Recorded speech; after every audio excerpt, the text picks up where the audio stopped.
Hey everybody, Big Daddy Biggs, West Louisiana Bee Farm, and today I want to show you another swarm that we recently caught using the Swarm Commander bee lure, and it was for a friend of mine. I put a couple of bee boxes, 8-frame Langstroth boxes on his property. He expressed an interest in getting started in beekeeping, so I figured I'd help him out. Put the boxes out here and put some Swarm Commander in it.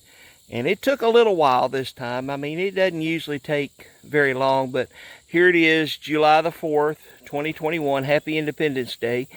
And we've got a swarm of bees. Now, this swarm was caught probably close to a month ago. I'm just now getting out here and trying to help him get set up. He's not here today. He is at church this morning, which I know a lot of y'all are thinking I should be too.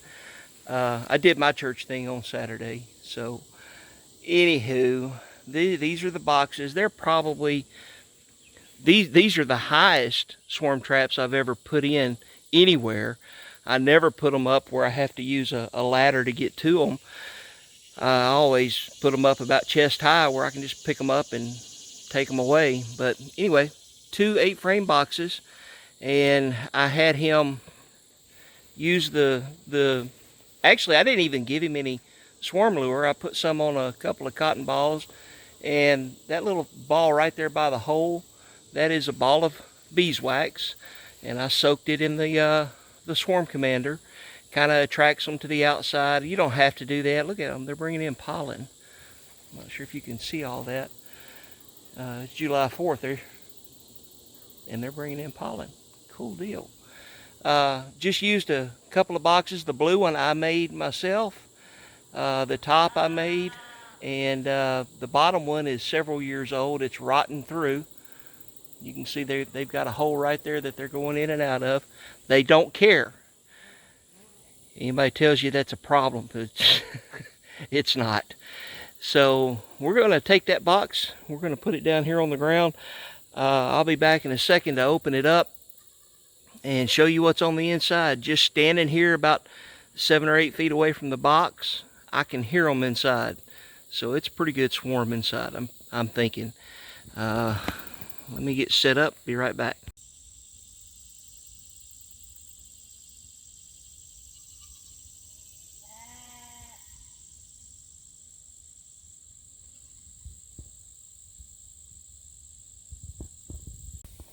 All right, we've got the smoker lit. One of the things that I wanted to do for Jason was to get a feeder on top of the hive. Since it's so late in the summer, most everything has stopped blooming, and it's whatever is blooming is going to quit for a while before too long. So I wanted to go ahead and drill a hole in the top, get a feeder set up for him. He's going to have to mix up the feed. I've already worked that out with him though.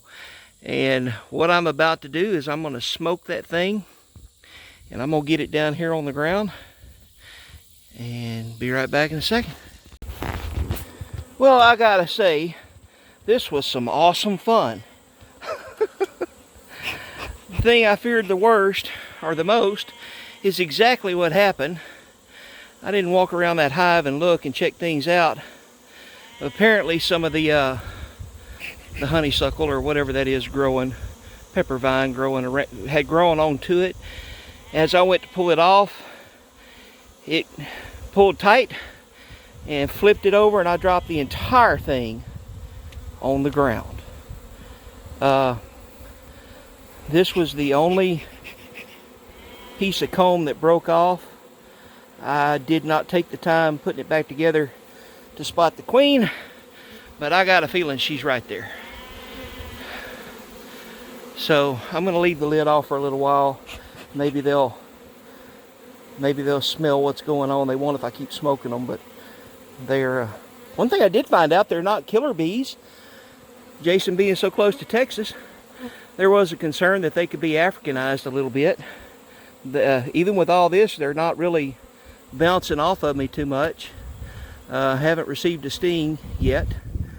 That's probably subject to change before long. But anyway, when they get calmed back down, I'm gonna wait around here and just see if they start going back into the box. If not, I may have to do a little shaky shaky and get them back in there. I'll be back in a bit. Okay, let's talk about some things that are going on right now. First of all, if anybody asks me why I only put my swarm traps about chest high, this is exactly the reason. There is no need in dragging a ladder out in the woods or wherever you're putting it 7, 8, 9, 10 feet off the ground to catch some bees that will be more than happy to make their nest chest high. I do it all the time. Now, everybody's situation may be a little bit different, I understand, but just try it and you'll find out. Now, some things that are going on. Yeah, I'm a little aggravated right now. But this is where the hive was at. And this is where they're used to going. So they are all congregating, the ones that are coming back from out here in the field.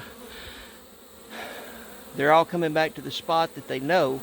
They don't do it by sight. They do it by GPS location somehow. I don't know how they actually, I'm not a bee scientist. But I do know that they come right back to the same exact spot. Okay, now what's happening down here?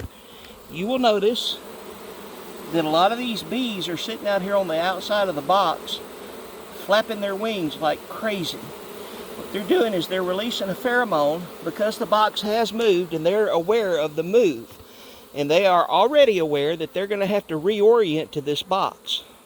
But what they're doing is all these bees that you see flying around that are confused, they're sending that pheromone up to let the bees know, hey, the nest is down here, the brood is down here is where we need to work. And they may even be telling them, because I didn't go through the box, I don't know if the queen is still there or not, honestly. And I'm not going to go through the box because I tried that and they've got just a ton of cross comb and we're not going to deal with that this year. So, and they may, I've actually seen where they actually fix the cross comb once they get well established in a new box or in the box. So the queen may be in there. If she's not, I did look through enough to see that there is brood that's available for them to make a new queen. So even if I did kill the queen, this box, this colony is not a loss at all. I put the bottom board that was up there in front of the hive. It was just up there to kind of, I had it screwed onto this post.